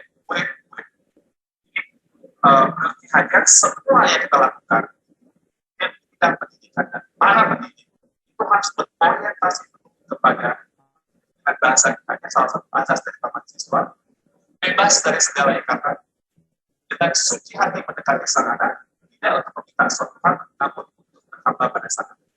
Kata-kata berhamba pada sang anak adalah sebuah analogi dalam nilai yang luar biasa, bahwa Hajar seorang yang sangat dikokohkan bahwa orientasi kepada anak ini adalah hal yang paling utama, paling esensial bagi kita kepada. Semoga refleksi ini bisa menjadi sebuah inspirasi bagi Bapak Ibu semua calon-calon penggerak yang saya banggakan. Terima kasih Bapak Ibu penggerak. Salam bahagia. Salam bahagia. Tepuk tangan Bapak Ibu. Sangat jelas ya bagian akhir tadi dari Dirjen GTK kita, Iwan Sahdil Bapak Ibu, yang sudah menyampaikan simpulan refleksi secara utuh dari materi-materi yang dari awal kita bahas tadi. Ibu Bapak, intinya begini, pada akhirnya semua Bapak Ibu ini harus menjadi guru penggerak pada akhirnya. Masalah sekarang ada yang sudah mendaftar, terekrut, itu lebih bagus lagi. Karena itu nanti akan mengikuti pendidikan 9 bulan. Nah, nanti ilmunya yang sudah mengikuti diterapkan dan ditularkan di komunitas di sekolahnya, begitu. Dari Gubuk ada berapa teman yang sudah lolos rekrut di dalam program guru penggerak, Bapak Ibu? Ada berapa? Halo? Seleksi Ada 2 baru. Oh, baru 1. seleksi. Sudah 1 ya? Seleksi 2. Bersyukur, Ya. sudah ada 1 bersyukur itu nanti jadi pionir. Karena di sekolah lain banyak yang tidak ada sama sekali kan begitu. Karena kan memang kuotanya terbatas. Pada akhirnya semua guru, semua sekolah harus menjadi sekolah penggerak. Semua guru harus menjadi guru penggerak. Maka ketika di sekolah itu ada pionirnya, nah itu bagus. Nah Bapak Ibu, yang saya sampaikan ini itu merupakan bagian dari program Merdeka Belajar Guru Penggerak itu. Hanya waktunya betul-betul saya padatkan. Sebab kalau program resmi guru penggerak itu 9 bulan Bapak Ibu. Nah nanti pertemuan kita dengan Bapak Ibu kan paling hanya beberapa jam. 1 hari paling 2 jam. Kalau itu misalnya 6 pertemuan paling hanya 12 jam. Nah baik Bapak Ibu, saya kembali ke dasar filosofi pendidikan Ki Hajar Dewantara. Sekarang saya tidak berteori lagi karena menurut orang bijak, berteori terlalu lama itu nanti orang lain menjadi jenuh begitu. Sekarang saya ingin bertanya jawab dengan Bapak Ibu. Bapak Ibu tadi ada yang menjawab, pernahkah dulu Bapak Ibu ketika bersekolah jenuh, ada yang menjawab jenuh. Apakah salah satu penyebabnya karena gurunya? Iya. Nah sekarang saya balik posisinya. Itu kan pertanyaan Bapak Ibu ketika menjadi guru. Sekarang pertanyaan saya kepada Bapak Ibu sebagai guru, bukan sebagai murid yang dulu. Nah, ketika Bapak Ibu sebagai guru sekarang ini, di dalam pembelajaran, apakah setelah Bapak Ibu berefleksi, pembelajaran yang Bapak Ibu lakukan, pembelajaran yang Bapak Ibu pimpin, yang Bapak Ibu jalankan bersama anak-anak kita, itu sudah betul-betul menuntun siswa kita? Pertanyaan pertama saya. Sudah betul-betul menuntun siswa kita, Bapak Ibu? Menuntun. Ada yang sudah, ada yang belum. Dalam hati juga boleh. Pertanyaan kedua, tolong dijawab dengan lisan. Ya, dijawab secara verbal. Di dalam pembelajaran, apakah Bapak Ibu memposisikan murid yang dihadapi pada posisi yang sama? Artinya, treatment Bapak Ibu kepada A, treatment Bapak Ibu kepada B, treatment Bapak Ibu kepada murid si C, apakah sama atau berbeda-beda Bapak Ibu? Rata-rata sama, Pak. Rata-rata sama. Ibu, sebenarnya rata-rata sama. Berarti ada yang berbeda kalau rata-rata sama. Berarti kan ada yang berbeda. Iya ada. Yang rata-rata sama itu yang bagaimana? Yang berbeda itu yang bagaimana, Bu? Yang berbeda biasanya itu yang anaknya kasus, Pak. Kasus itu artinya dia ada kendala mengikuti proses pembelajaran. Seperti kemarin di kelas 12 itu kan ada beberapa siswa yang tidak mengikuti pembelajaran. Kendala proses pembelajaran. Proses pembelajaran. Ternyata karena kita daring ini, Bu, ya. Kemarin itu ternyata kendalanya pada sarananya, Pak, pada HP dan kuotanya gitu. Iya. Nah, terus setelah itu bagaimana, Bu? Berarti kan rata-rata sama, tetapi ketika ada siswa yang berbeda, di treatmentnya juga berbeda. Treatmentnya kita berkoordinasi. dilakukan. Sudah kita berkoordinasi dengan guru PK, kemudian di visit kemarin, Pak. Jadi kita temukan masalahnya. kita mencoba mencari solusinya kemarin. Oh iya. Ya, baik Bapak dan Ibu. Tanya jawab kita saat ini saya desain dalam bentuk yang sifatnya konstruksi. Sehingga tidak khusus berbicara A, tidak khusus berbicara B, tetapi membangun sebuah pembelajaran yang berfilosofi Ki Hajar Dewantara. Sekarang saya teruskan, Bapak dan Ibu, pertanyaan saya berikutnya, Bapak dan Ibu. Ketika Bapak Ibu menghadapi kasus dari Ibu tadi juga sudah menyampaikan, oh kasusnya A, kasusnya B. Nah sekarang pertanyaan saya, ketika Bapak Ibu tanda petik menghadapi kasus, menghadapi masalah di dalam pembelajaran, katakanlah masalah itu bersumber pada diri siswa. Sebab Bapak Ibu, ketika Bapak Ibu berpola filosofi Ki Hajar Dewantara, apa yang Bapak Ibu lakukan menghadapi masalah, tanda petik masalah atau dianggap kasus itu? Yang dilakukan apa Bapak Ibu? Atau pendekatannya apa Bapak Ibu?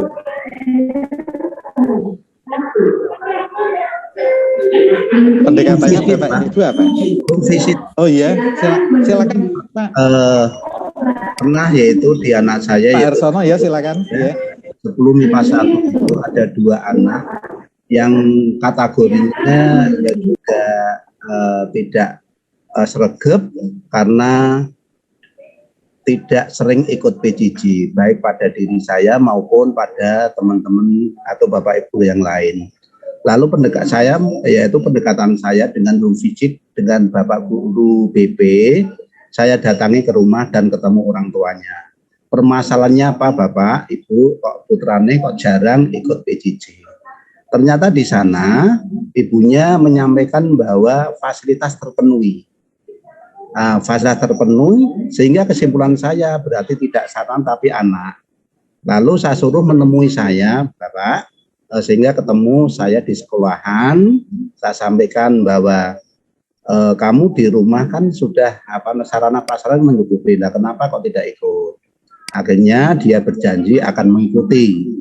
Terus selama itu setelah saya visit 2 kali, anak itu ada perubahan sikap ikut PJJ, Pak. Amin. Nah itu. Namun kelas 2 ini dan naik itu juga kembali lagi sifatnya yang aslinya. Ya, ini tugas dari Bapak Guru Wali kelas 2 ini, Pak. Matur nuwun Pak Mario. Assalamualaikum warahmatullahi wabarakatuh. Tepuk tangan Pak Arsono. Baik, saya langsung meresponnya Ibu Bapak, Pak Arsono, terima kasih.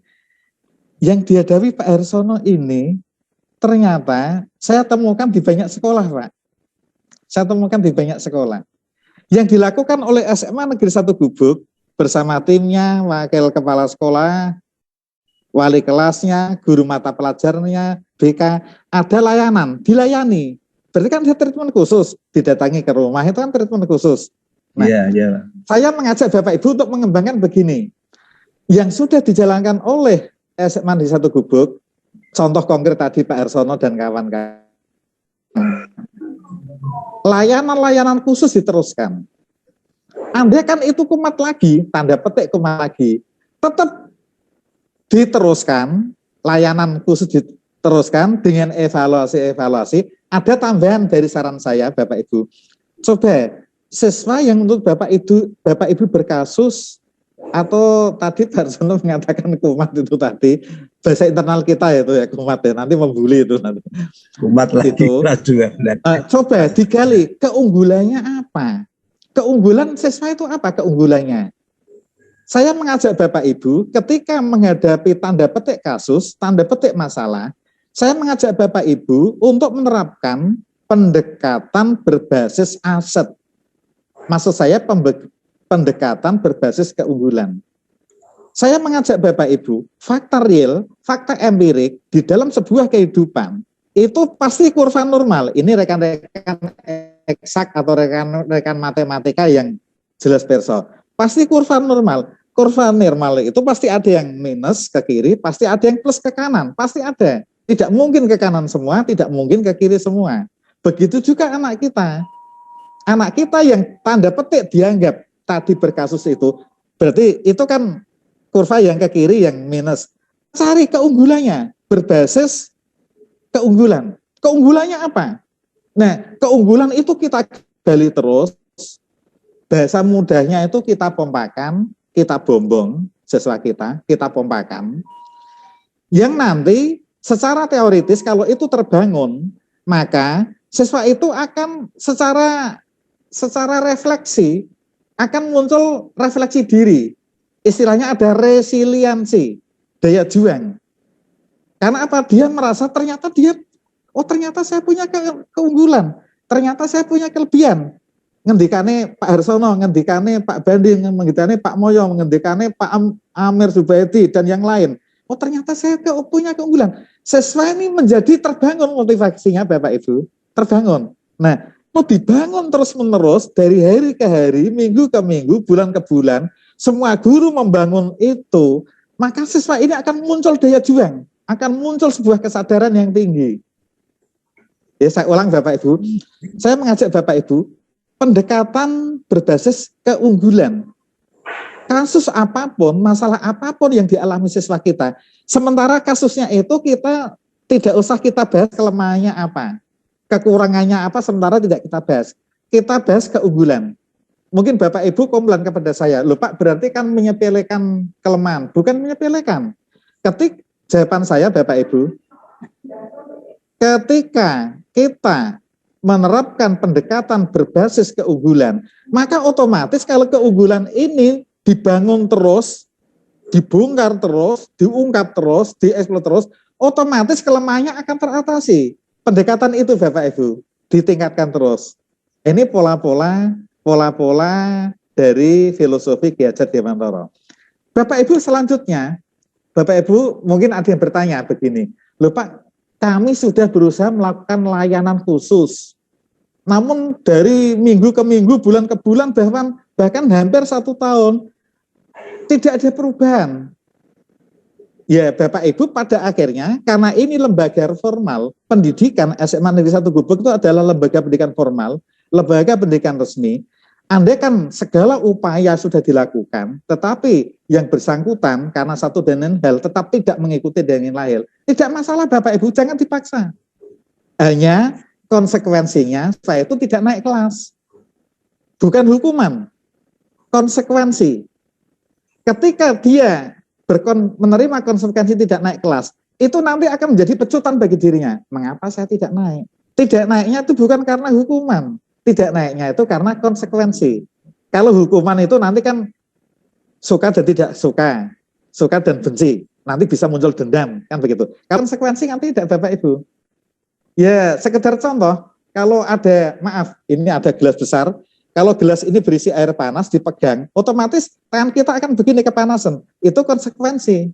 Kalau tidak ingin panas, ya jangan pegang benda yang panas. Begitu Bapak Ibu. Artinya ketika siswa tidak ingin terkena konsekuensi, nanti akan muncul kesadaran dirinya.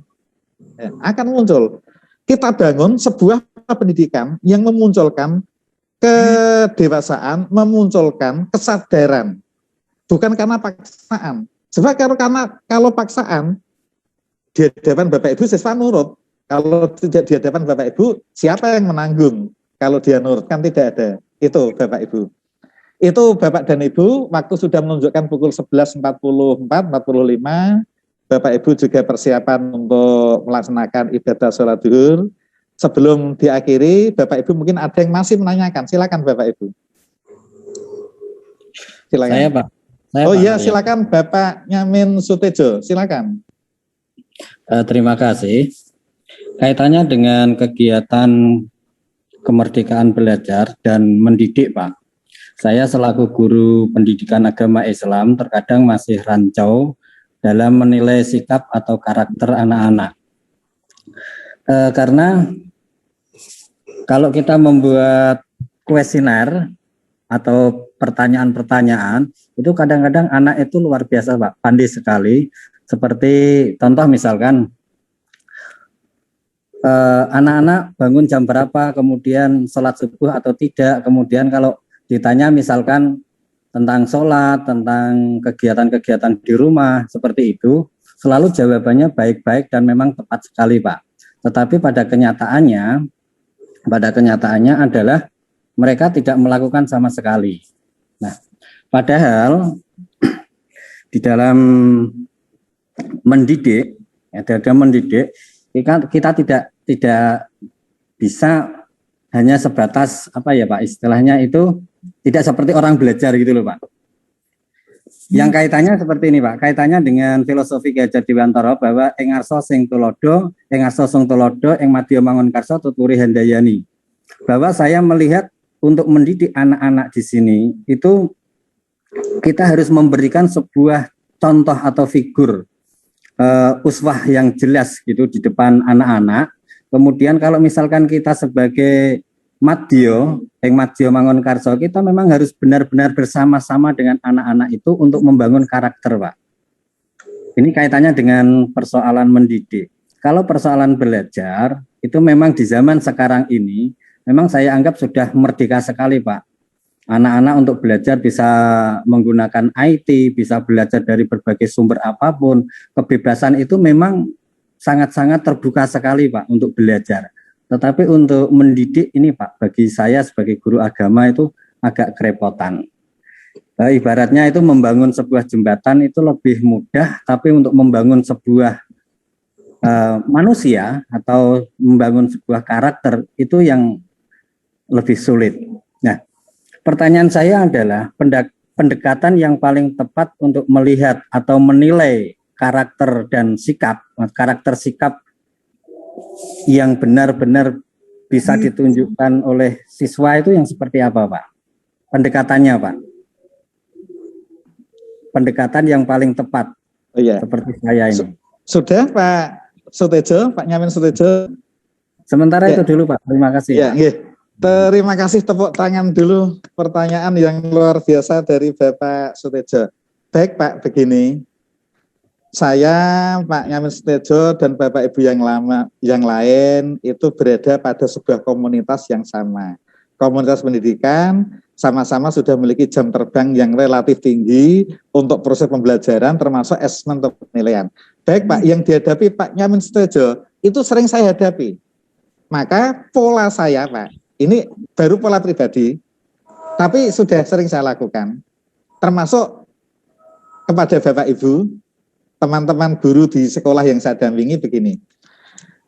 Tadi permasalahan dari Pak Tejo kan karena pertama, kalau diberikan angket, jawabannya pasti yang bagus-bagus begitu. Betul ya Pak Tejo ya? Nah, saya mengajak Pak Tejo pertama berpendekatan secara positive thinking. Ya, positive thinking. Kita letakkan anak kita, entah jawabannya itu betul-betul objektif, jujur atau tidak, kita berpikir dulu bahwa anak kita itu memiliki sisi-sisi baik yang memiliki peluang, memiliki potensi untuk berakhlak mulia, untuk beriman takwa pada Tuhan Yang Maha Kuasa sesuai dengan agama, keimanan dianutnya dan berakhlak mulia. Ini profil pelajar Pancasila yang pertama. Saya ajak Pak, teman-teman semuanya berpikir positif. Kemudian yang kedua, saya mengajak Bapak Ibu ketika memberikan angket untuk mengetahui, untuk memetakan kebutuhan, untuk memetakan keunggulan, untuk memetakan kesulitannya. Saya mengajak Bapak Ibu, awal-awal karena Bapak Ibu masih beranggapan nanti pasti hasilnya yang baik-baik, coba Bapak Ibu angkatnya itu anonim, jangan diberikan nama. Kalau diberikan nama, otomatis siswa berpikiran begini, wah ini kok dituliskan nama saya. Nanti kalau saya menjawab kurang baik kan nilai saya jatuh. Nah, saya Pak Nyamin Sutejo, silakan Pak angkat itu diulangi, diberikan informasi yang lebih jelas bahwa angket ini tidak ada hubungannya dengan nilai, tidak ada. Tetapi ini angket dalam rangka untuk membantu menuntun siswa-siswa di dalam bertumbuh, di dalam berkembang sesuai dengan mata pelajaran yang diambil Bapak Ibu. Tetapi jangan dimasukkan nama. Itu saya percaya nanti akan objektif. Relatif lebih objektif. Kalau dikatakan sudah ya sudah, kalau dikatakan belum ya belum. Karena anak sudah tidak memiliki rasa khawatir. Ini dibangun terus Bapak Ibu. Karena ini membangun budaya. Ini budaya Bapak Ibu. Ada seseorang yang kurang enak atau sungkan kalau mengungkapkan sesuatu yang sebenarnya, dan sebenarnya itu tidak menyenangkan. Maka dia akan menutup-nutupi tanda petik basa Jawane ngapusi dengan menyampaikan bahwa semuanya baik-baik saja. Padahal tidak. Tetapi kalau itu anonim kan lepas Bapak Ibu. Nonton nggih Pak Nyamin? Itu Iya, Pak. saran saya, itu perlu waktu Pak. Membangun seperti ini setahun bisa terwujud luar biasa. 3 tahun terwujud luar biasa. Tetapi harus kompak semua guru. Diawali dari tingkat sekolah misalnya BK. Kemudian nanti per wali kelas atau per guru mata pelajaran membuat angket lagi. Kalau itu sudah terbangun, baru berikutnya memberikan angket yang mulai ada identitas nama. Tetapi diawali yang diberikan identitas nama atau kelas itu angket yang menggali data yang tidak ada hubungannya dengan nilai. Misalnya namanya, tempat tinggalnya, hobinya apa gitu.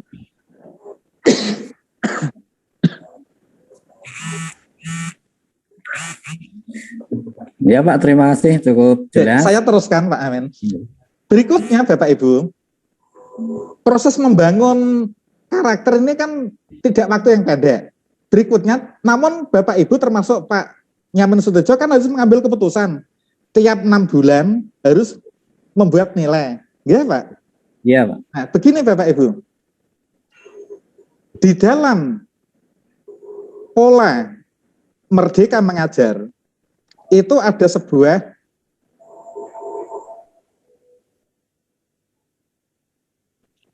maaf saya ulang, terlalu bersemangat sampai terbatuk.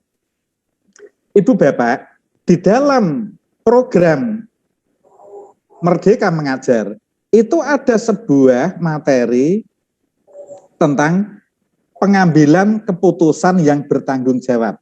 Saya ulang, pengambilan keputusan yang bertanggung jawab. Artinya, ketika guru akan pada waktunya harus memutuskan nilai, ini Bapak Ibu pada posisi ini, pada area pengambilan keputusan yang bertanggung jawab. Ketika Bapak Ibu mengambil keputusan yang bertanggung jawab, maka pendekatan yang digunakan adalah pendekatan yang tanda petik, saya ulang Bapak Ibu, yang tanda petik memberikan ruang gerak kepada siswa untuk terus berkembang, bukan untuk mematikan.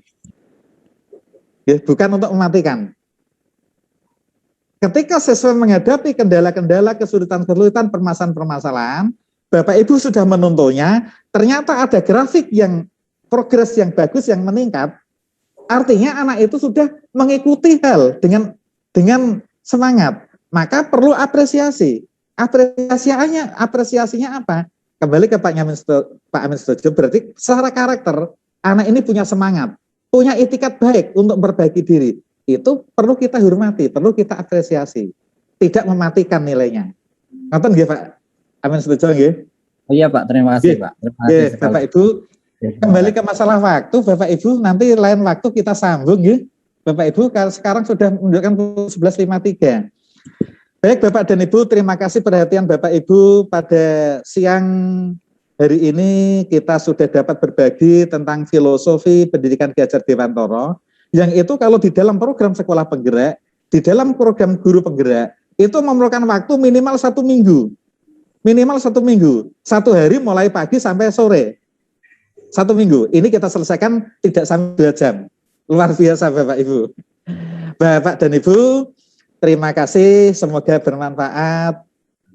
Andaikan kegiatan kita hari ini diibaratkan sebuah matahari Bapak Ibu. Biarlah matahari yang kita lakukan ini bisa memberikan pencerahan kepada siswa-siswa kita, bisa membangun sebuah matahari yang terang, matahari yang memberikan kehidupan di SMA Negeri 1 Gubuk. Mohon maaf apabila ada kurangnya, ke depan nanti kita dapat berkomunikasi lagi, berkomunitas lagi. Bapak Ibu masih siap untuk bertemu lagi pada minggu depan, nanti kita lihat waktu yang paling longgar begitu. Siap Bapak Ibu? Siap. Baik, sebelum saya akhiri Bapak Ibu, tolong dijawab dengan mengangkat tangan. Dengan mengangkat tangan dan berbicara verbal. Apakah kegiatan kita hari ini ada manfaatnya Bapak Ibu? Ada. Misalnya apa Pak Bandi? Misalnya Pak Bandi, misalnya atau Pak Dwi Prawoto, nyuwun sewu Pak Dwi Prawoto, manfaatnya apa Pak? Alhamdulillah, terima kasih Pak. manfaatnya yaitu kita mendapatkan informasi dari Bapak bahwasanya pendidikan kita memang harus terus melangkah ke depan supaya kita tidak ketinggalan dengan perkembangan di dunia luar, begitu Pak, supaya anak-anak kita juga belajarnya semakin istilahnya menyenangkan, lebih baik begitu ke depannya. Saya kira demikian Pak. Terima kasih Pak Prawoto, tepuk tangan Pak Prawoto. Terima kasih Bapak Ibu semua. Mohon maaf apabila ada kurangnya. Ke depan kita lebih menggali lagi. Simpulan saya Bapak Ibu bahwa dengan pola pembelajaran di kelas di sekolah dengan berfilosofi Gadjah Dewantara, maka kita membangun pendidikan dengan memuliakan anak, dengan memerdekakan anak, dan posisi dengan penuh rasa sukacita. Dan ketika Bapak Ibu mengambil sebuah keputusan, adalah sebuah keputusan dalam rangka membimbing, bukan untuk menghukum, bukan untuk memberikan sanksi, bukan untuk memvonis. Andaikan anak itu memang tidak naik kelas, andaikan anak memang tidak lulus sekolah, biarlah itu terjadi bukan karena hukuman, tetapi memang karena konsekuensi. Ngoten ya Bapak Ibu, matur nuwun. Mohon maaf apabila ada kurangnya. Akhir kata, wassalamualaikum warahmatullahi wabarakatuh. Saya berikan kepada Bapak Fendi, nyuwun tolong di foto. Nanti saya nyuwun fotonya. Monggo Pak Fendi. Foto Pak Jas. Pak Jas di foto Pak Jas. Foto Pak Jas. Yo Pak Jas moyo, monggo di foto semangat. Foto Pak Jas, ayo. Ya semangat. Pak Jas neng di. Salat balik. Panan, foto ke Pak. Semangat. Pak Jas. Ayo Pak Jas, foto. Ayo foto Pak Jas. Di Pak Jas ki. Ayo foto. Jempol aku sampai kemeng. Sampun, monggo Pak Fendi. Sapa urung? Terus. Nggih, mangke saya dikirimi nggih Pak Sesmoyo nggih. Nggih. Matur nuwun Pak Sesmoyo, sehat Pak Moyo. Amin. Sehat semuanya. Amin.